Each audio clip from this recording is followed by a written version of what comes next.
देश दुनिया की कुछ बड़ी खबरें लेकर एक बार फिर आपके सामने हाजिर हूं। सबसे पहले बात कर लेते हैं माय फ्रेंड डोनाल्ड ट्रंप की, उसके बाद मिडिल ईस्ट की तरफ चलेंगे। वहां से भी कुछ लेटेस्ट अपडेट आ रहे हैं, वीडियो आखिर तक देखिएगा। पिछली रिपोर्ट आपने देखी होगी जिसमें मैंने डोनाल्ड ट्रंप के बारे में बात की थी। डोनाल्ड ट्रंप और हमारे देश के प्रधानमंत्री नरेंद्र मोदी जी की दोस्ती के बारे में भी बात की थी। आज भी अगर प्रधानमंत्री नरेंद्र मोदी को डोनाल्ड ट्रंप माय फ्रेंड कहकर संबोधित कर देते हैं तो हमारे देश का मीडिया वाहवाही शुरू कर देता है। लेकिन डोनाल्ड ट्रंप जब से अमेरिका के राष्ट्रपति दोबारा से बने हैं, लगातार भारत के खिलाफ फैसले ले रहे हैं। भारत के खिलाफ कौन कौन से फैसले लिए हैं डोनाल्ड ट्रंप ने, कल की वीडियो में आप लोगों को बता चुका हूं। अब एक और बहुत बड़ा फैसला किया है डोनाल्ड ट्रंप ने, जिसका असर सबसे ज्यादा भारत के लोगों पर पड़ेगा। दरअसल भारत के तकरीबन 3 लाख से ज्यादा लोग अमेरिका के अंदर बड़ी बड़ी टेक कंपनियों में काम कर रहे हैं। पूरी दुनिया से लोग अमेरिका के अंदर जाकर काम करते हैं, जिनकी सैलरी भी लाखों में होती है। Google, Meta, Apple, Amazon, Microsoft और भी बड़ी बड़ी जो मल्टीनेशनल कंपनियां हैं अमेरिका के अंदर, उन कंपनियों में पूरी दुनिया के टैलेंटेड लोग काम करते हैं। ऐसे विदेशी लोग जो अमेरिका के अंदर जाकर काम करते हैं, उनको एक स्पेशल वीजा दिया जाता है जिसका नाम है H1B वीजा।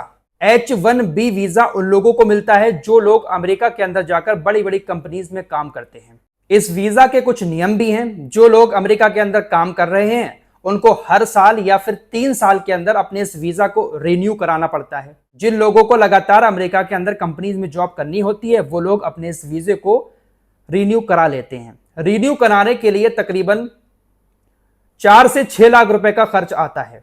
अब सैलरी लाखों में होती है तो 4 से 6 लाख एक साल के अंदर देना कोई बड़ी बात नहीं होती है। 4 से 6 लाख रुपए देकर वीजे को रिन्यू कराया जा सकता था। लेकिन अब डोनाल्ड ट्रंप ने एक बहुत बड़ा फैसला लिया है। वो फैसला ये है कि जिसके पास H1B वीजा है, अब उसको अपने वीजे को हर साल रिन्यू कराना पड़ेगा और रिन्यू कराने की फीस $1 लाख रखी है। जी हां, तकरीबन 88 लाख रुपए हर साल वीजे को रिन्यू कराने के लिए देना पड़ेंगे।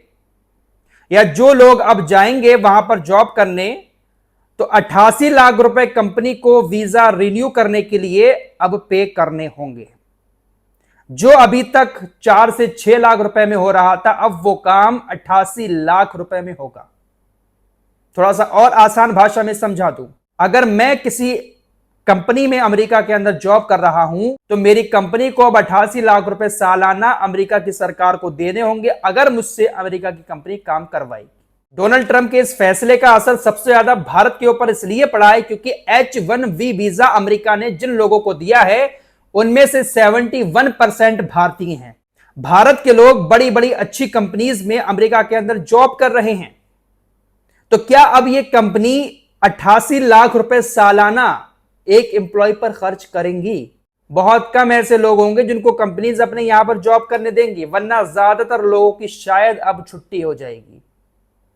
अमेरिका का यह फैसला भारत के लोगों पर सबसे ज्यादा असर डाल रहा है क्योंकि 72% तकरीबन भारत के लोगों के पास H1B वीजा है। अब कौन हर साल रिन्यू कराने का 88 लाख रुपए देगा? इतनी तो बहुत सारे लोगों की सैलरी भी नहीं है सालाना। कहां 4-6 लाख रुपए जाते थे और अब सालाना 88 लाख रुपए बहुत होते हैं मेरे दोस्तों। डोनाल्ड ट्रंप ने यह बड़ा फैसला इसीलिए लिया है ताकि जो विदेशी लोग हमारी कंपनीज में घुसे हुए हैं वो यहां से निकल जाएं और हमारे लोकल के लोग ही बड़ी बड़ी कंपनीज में जॉब करें। और डोनाल्ड ट्रंप शायद भारत के खिलाफ ज्यादा फैसले ले रहे हैं, तो उनको भी मालूम है कि ज्यादातर भारतीय हैं हमारी कंपनीज में, इस वीजे को लेकर बैठे हुए हैं, तो शायद इसीलिए यह फैसला लिया हो। 4-6 लाख रुपए से अचानक 88 लाख रुपए करने के पीछे का मकसद यही है कि यहां पर कोई जॉब ना करे। ट्रंप के इस फैसले से अमेरिका के अंदर रह रहे भारतीयों में हलचल मची हुई है। समझ नहीं आ रहा है वो क्या करें, कहां जाएं, भारत आकर जॉब करें या अमेरिका में रहकर 88 लाख रुपए सालाना देकर जॉब करें। परेशान है लोग, समझ नहीं आ रहा है। अब देखते हैं कि भारत सरकार इस पर क्या जवाब देती है। लेकिन ये बहुत मुश्किल घड़ी आई है अमेरिका के अंदर रह रहे लोगों के लिए। आइए अब मिडिल ईस्ट की बात कर लेते हैं। कतर के दोहा में इजराइल ने हमला किया, जिसके बाद एक बड़ा सम्मेलन भी हुआ। मिस्र की तरफ से कहा गया कि हम एक नाटो संगठन बनाएंगे, इस्लामिक नाटो, जैसा यूरोप का है ऐसा ही इस्लामिक नाटो बनेगा। लेकिन अब खबर आ रही है कि कतर और यूएई ने इस प्रस्ताव पर रोक लगा दी है। कतर और यूएई नहीं चाहते हैं कि अरब नाटो संगठन बने। कतर के ऊपर खुद हमला हुआ है और कतर चाह ही नहीं रहा है कि अरब नाटो संगठन बने। कतर की तरफ से इजराइल से कहा गया है कि देखिए, आप हमसे माफी मांगे, आपने हमारे ऊपर जो हमला किया है, आप हमसे माफी मांगे, तभी हम हमास के साथ मिलकर आपके और हमास के बीच बंधकों की डील करवाएंगे, वरना हम हमास से बंधकों को छुड़ाने के बारे में किसी तरह की कोई बातचीत नहीं करेंगे, आप हमसे पहले माफी मांगे। वैसे मिस्र के तेवर थोड़े से इस वक्त गर्म नजर आ रहे हैं इजराइल के खिलाफ, लेकिन ये भी सब शायद दिखावे के ही हैं। मिस्र ने सिनाई जो बॉर्डर है इजराइल के पास, वहां पर चीन का HQ-9V एयर डिफेंस सिस्टम तैनात किया है और अपनी कुछ सेना को भी वहां पर तैनात किया है टैंकों के साथ। दोहा के ऊपर जब हमला हुआ था तब मिस्र की तरफ से कहा गया था कि आप दोहा में तो कर चुके हैं, मिस्र के ऊपर ऐसा करने की कोशिश मत करिएगा, वरना अंजाम बहुत बुरा होगा। तो अब इजराइल अमेरिका के ऊपर दबाव डाल रहा है कि वो मिस्र को शांति से पीछे हटने के लिए मजबूर करें। इजराइल ने अमेरिका से कहा है कि वो मिस्र के ऊपर दबाव डाले कि अपनी सेना को बॉर्डर से, सिनाई बॉर्डर से पीछे ले जाए। तो इजराइल हर जगह अमेरिका को साथ लेकर आता है। अमेरिका की बात चली है तो एक खबर आपको कल भी बताई थी, आज भी बता दे रहा हूं। जो बगराम एयरबेस है अफगानिस्तान के अंदर, इस बगराम एयरबेस को अमेरिका की सेना जब वहां पर तैनात थी तो अमेरिका की सेना ने ही बनाया था। डोनाल्ड ट्रंप ने तालिबानियों से कहा कि बगराम एयरबेस पर हमें एक बार फिर से आने की इजाजत दें। तालिबानियों ने साफ मना कर दिया कि हम आपसे रिश्ता तो रखना चाहते हैं, लेकिन आप हमारी जमीन पर कदम नहीं रखेंगे। अब डोनाल्ड ट्रंप धमकी देने पर उतर आए हैं। डोनाल्ड ट्रंप ने कहा कि जो हमारा बगराम एयरबेस था वो हमें वापस किया जाए, वरना अंजाम अच्छा नहीं होगा।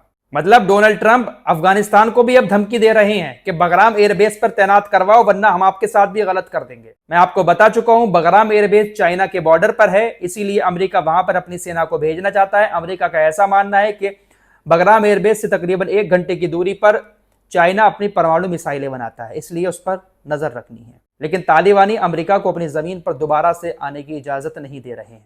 दोस्तों, एक बात और आप लोगों को बताई थी कि ईरान ने एक बैलिस्टिक मिसाइल का सफल परीक्षण किया, लेकिन इसके बारे में ज्यादा जानकारी नहीं दी थी। अब IRGC की तरफ से इसकी जानकारी देते हुए कहा गया है कि हमने एक अंतर महाद्वीपीय बैलिस्टिक मिसाइल ICBM का सफलतापूर्वक परीक्षण किया है, जिसकी मारक क्षमता इतनी है कि वो पूरे यूरोप पर हमला कर सकती है।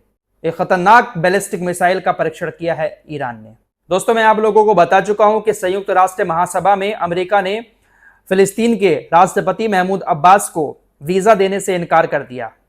अमेरिका को ऐसा लग रहा है कि फिलिस्तीन के राष्ट्रपति और उनके नेता संयुक्त राष्ट्र महासभा में शामिल होंगे, जो अमेरिका के अंदर हो रही है। तो हो सकता है कि कुछ देश फिलिस्तीन को अलग राज्य का दर्जा दे दें। फ्रांस, ब्रिटेन जैसे देश मन बना रहे हैं, इसलिए वीजा पर रोक लगा दी कि यहां पर ना आ पाए। लेकिन फिर एक वोटिंग हुई। कल ही मैंने आपको बताया था कि एक वीडियो लिंक के जरिए महमूद अब्बास को अब वर्चुअली जोड़ा जाएगा। वोटिंग हुई थी जिसमें 145 देशों ने इस पक्ष में वोट डाला कि हां, महमूद अब्बास को एक वीडियो लिंक के जरिए संयुक्त राष्ट्र महासभा की इस मीटिंग में जोड़ा जाए। 145 देशों में हमारा भारत भी शामिल था। भारत ने भी इस पक्ष में वोट डाला कि फिलिस्तीन के राष्ट्रपति को इस महासभा में वीडियो लिंक के जरिए शामिल किया जाए। तो भारत हमेशा से कहीं पर भी कुछ भी वोटिंग होती है तो फिलिस्तीन के पक्ष में ही कहीं ना कहीं वोट डालता है। अमेरिका और इजराइल ने खिलाफ में वोट डाला। दोस्तों, पाकिस्तान और सऊदी अरब के बीच ये जो एक डील हुई है, इसके बारे में पहले ऐसी खबरें चलाई गई कि अमेरिका को इसके बारे में बिल्कुल जानकारी नहीं थी, लेकिन अब जो खबरें निकल के आ रही हैं उसके मुताबिक ये समझौता जो है वो कहीं ना कहीं अमेरिका ने ही करवाया है। अमेरिका की मर्जी से ही पाकिस्तान और सऊदी अरब के बीच समझौता हुआ है, क्योंकि सऊदी अरब भी अमेरिका के कहने पर ही ज्यादातर चलता है और पाकिस्तान तो है ही अमेरिका का पूरा पूरा पिट्ठू। फिलहाल अमेरिका जो है हर जगह अपनी धौंस जमाना चाह रहा है। भारत के खिलाफ लगातार अमेरिकी फैसले आ रहे हैं और अब ये जो फैसला लिया है वीजे वाला, ये लाखों लोगों की नौकरी खा सकता है। लोग बहुत ज़्यादा परेशान हैं। इस रिपोर्ट में इतना ही। कुछ और खबरों के साथ फिर हाजिर होऊंगा। अपना ख्याल रखिएगा। अल्लाह हाफिज़।